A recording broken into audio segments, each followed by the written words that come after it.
saya langsung presentasikan. Yang pertama adalah globalisasi. Globalisasi adalah proses pembangunan di mana sekelompok individu dapat berinteraksi diperbantu dengan melalui belajar, kemudian berbagi, pertukaran maupun aplikasi lainnya untuk bertumbuh lebih cepat. Kemudian juga ada dampak dari globalisasi. Kalau kita melihat di negara kita, Indonesia, beberapa pihak ada yang mengkhawatirkan karena Indonesia saat ini dalam proses atau sebagai negara yang berstatus sebagai negara yang berkembang, di mana hal ini perlu kita cermati bersama, di mana globalisasi adalah sebuah realita yang harus kita sama-sama lakukan. Dan dalam hal ini juga pemerintah mempunyai peran yang sangat penting dalam proses pengawasan, kemudian juga dalam hal memajukan bangsa. Kemudian ada efek dari globalisasi. Proses ini memiliki efek tentunya terhadap lingkungan, budaya, maupun sistem politik yang ada di suatu negara. Beberapa motif globalisasi yaitu adanya keinginan untuk memastikan keamanan dan memperpanjang kekuasaan politik. Kemudian dari sisi kemakmuran, pencarian untuk kehidupan yang lebih baik dalam hal sisi kekayaan. Kemudian yang pasti adanya rasa ingin tahu dari sekelompok orang atau dari suatu negara tersebut. Dan selanjutnya adalah penyebaran agama serta keyakinan. Beberapa prinsip dari globalisasi, ada tentara, kemudian ada tenaga pendidik, kemudian ada tenaga pengelola. Tujuan utama dari globalisasi yaitu adanya transmisi barang, kemudian ide maupun budaya.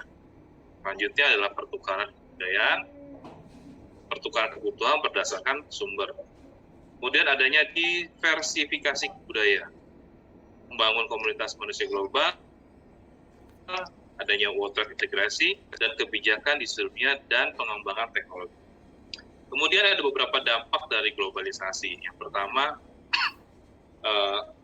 rantai pasar global yang saat ini juga memproduksi konsumen yang luas. Kemudian juga adanya beberapa perusahaan multinasional dari Barat dalam Amerika yang telah mengambil peran utama dalam hal tersebut. Kemudian memperluas lingkungan perdagangan bebas.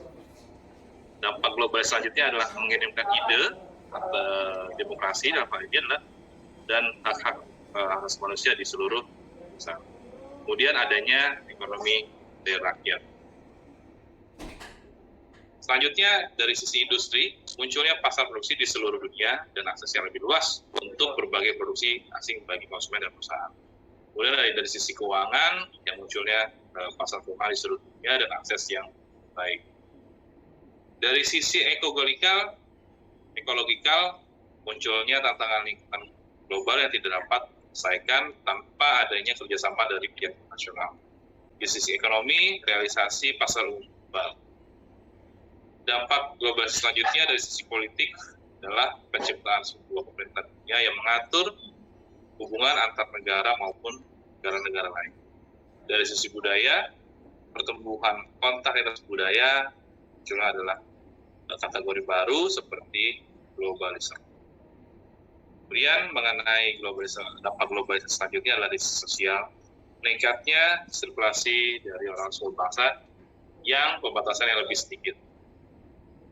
Sebagai penutup, globalisasi telah menciptakan kekayaan baru bagi sebagian orang di suatu negara, dan juga kita juga harus berhati-hati apabila kita tidak bisa menyesuaikan dalam globalisasi ini, akan terjadi kemiskinan.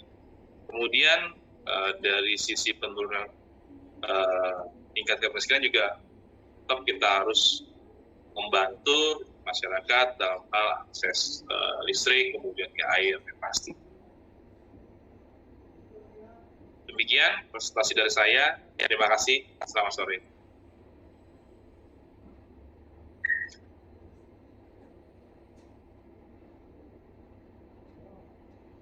Berapa